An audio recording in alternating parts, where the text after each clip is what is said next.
안녕하세요, 여러분. 이 비디오에서는 한국어 능력 시험 토픽 2에 대해서 이야기하려고 합니다. 우선 토픽을 잘 모르는 친구들을 위해서 전반적 내용을 소개하고 그리고 듣기 영역, listening section에 대해서 좀 자세히 얘기하도록 하겠습니다. 토픽 시험은 한국어를 모국어로 사용하지 않는 한국어 학습자들의 한국어 능력을 측정하기 위한 시험입니다. 시험 결과는 2년 동안 유효합니다. 시험은 한국의 국립국제교육원과 교육부에서 주관하고 있으며 다양한 목적으로 활용되고 있습니다. 예를 들면 한국 정부 장학금 프로그램에 참가를 희망하는 학생들은 토픽 점수가 필요합니다. 혹은 외국인으로서 한국 대학에 입학을 하고자 하는 경우에도 토픽 점수가 필요하고요. 한국 회사에 취업을 하거나 정부 기관에서 일을 하고 싶을 때도 점수가 필요합니다.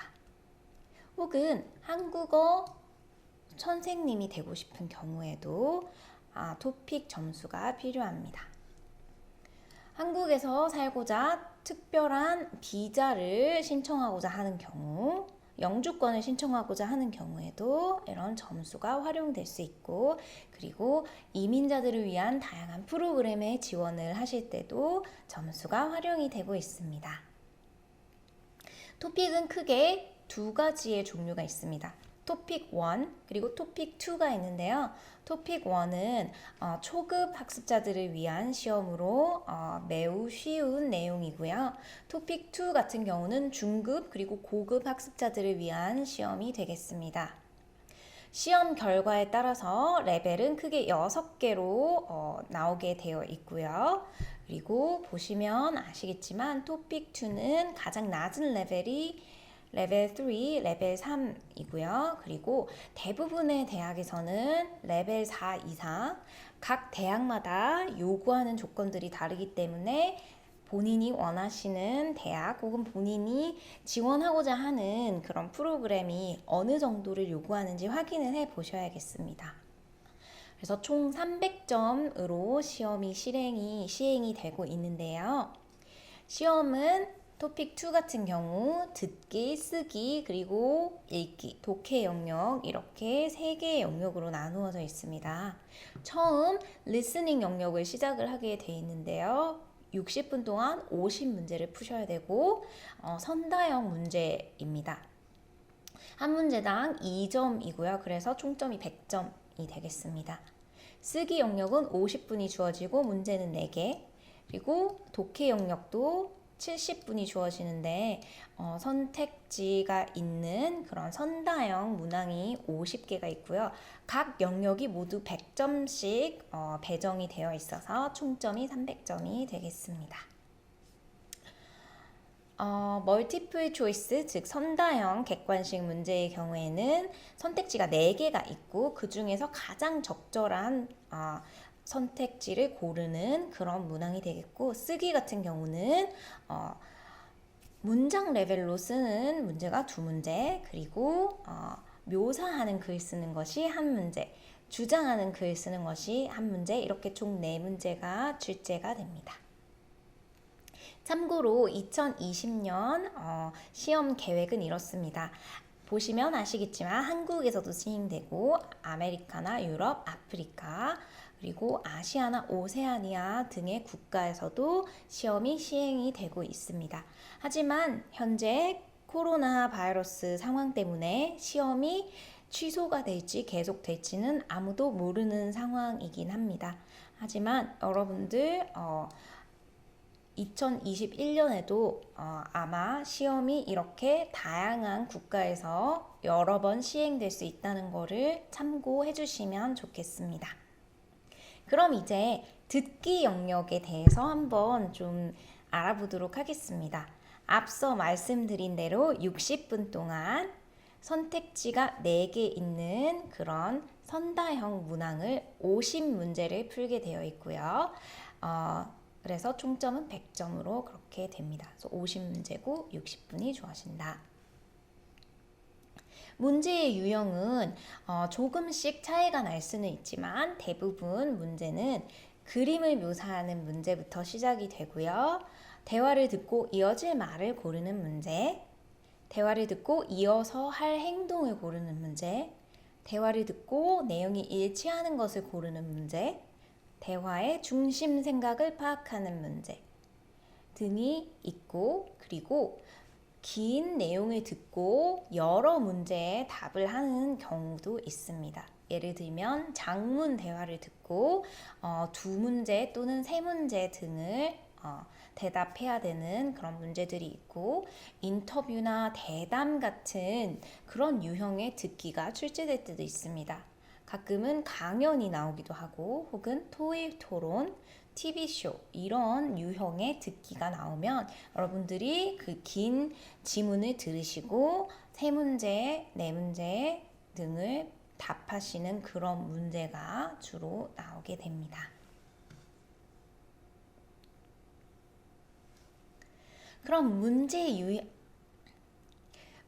유형을 한번 살펴보면 그림을 묘사하는 문제가 있고요. 대화에 이어질 말을 고르는 문제, 혹은 이어서 할 행동을 고르는 문제, 듣고 내용이 일치하는 것을 고르는 문제, 듣고 중심 생각을 파악하는 문제 등이 있습니다. 그리고 좀 더 긴 지문을 듣고 답해야 되는 문제들도 있는데, 장문에 두 사람이 대화하는 것을 듣고 두 문제 정도를 답해야 되는 문제가 있고, 혹은 인터뷰나 대담, 강연, 토익 토론이나 TV쇼와 같이 다양한 장르의 듣기 지문을 듣고 문제에 답을 해야 하는 경우도 있습니다. 그러면 듣기 시험을 잘 준비하려면 어떤 방식으로 연습을 하는 것이 좋을지 한번 이야기해 보겠습니다. 우선 듣기의 경우에는 문제를 빨리 파악하는 것이 중요합니다. 즉, 듣기 전에 문제가 어떤 문제가 나오는지를 읽어보셔야겠고, 그리고 어떤 내용이 듣기에서 나올지 예측하는 그런 연습이 필요합니다. 물론 짧게 중요한 내용을 잘 노트 테이킹 하는 그런 능력도 기르셔야겠습니다. 노트 테이킹을 효율적으로 하려면 여러분들이 추가결을 사용하거나 기호를 사용하거나 중요한 정보를 잘 가공해내는 능력이 필요할 것 같고요. 그리고 그런 스타일은 여러분들이 잘 알아볼 수 있는 방식을 여러분들이 연습을 통해서 찾으셔야겠죠. 그리고 여러 단어들을 들으시면서 이게 뭔가 표지어가 되구나, 이제 중요한 내용이 나오구나 라는 부분을 잘 알아야 되는 것도 중요하지만, 그런 시그널 월드 다음에 나오는 키 인포메이션, 주요한 정보를 잘 노트 테이킹 하는 것이 중요한 것 같습니다. 그리고 가끔 문제에서 일치하는 내용을 찾으라고 나올 때는 여러분들 사실과 의견, 그리고 언급되지 않은 내용을 또 잘 구분해내는 능력도 필요합니다. 연습을 하실 때는 여러 번 들으시면서 다시 본인이 했던 노트 테이킹을 보시면서 고친다든지, 아니면 스크립트를 보시면서 한번 따라 읽어본다든지, 그런 식의 연습도 도움이 많이 될 것 같습니다. 유튜브에 보시면 실제로 토픽 시험을 응시하고 본인의 경험을 공유한 그런 사람들이 있는데요. 예를 들면 린디 보츠라는 학생이 토픽 시험을 최근에 치고 나서 다양한 팁을 공유하고 있습니다. 그 중에 듣기 부분만 좀 공유를 해보면, 듣기 같은 경우는 나중에 전체 50문제 중에 한 40번대에 넘어가면 정말 긴 대담이나 인터뷰 같은 그런 듣기가 나오는데, 사실 그건 정말 어려운, 난이도가 높은 문제이기 때문에 너무 내가 들을 수 없다고 하더라도 그렇게 상심하시지 않으셔도 된다는 내용이 있었고, 그리고 다양한 토픽을 좀 들어보라는 게 또 좋은 충고인 것 같습니다. 저희 수업에서 다양한 토픽들에 대해서 듣고 연습을 해보려고 합니다. 그리고 여러분들 듣기이지만 문제는 읽어야 되니까 또 읽기 속도를 높이는 것도 듣기 영역을 잘 할 수 있는 방법이 될 것 같습니다. 그리고 키워드를 미리미리 잘 표시해 놓는 게 정말 중요한 스킬인 것 같습니다.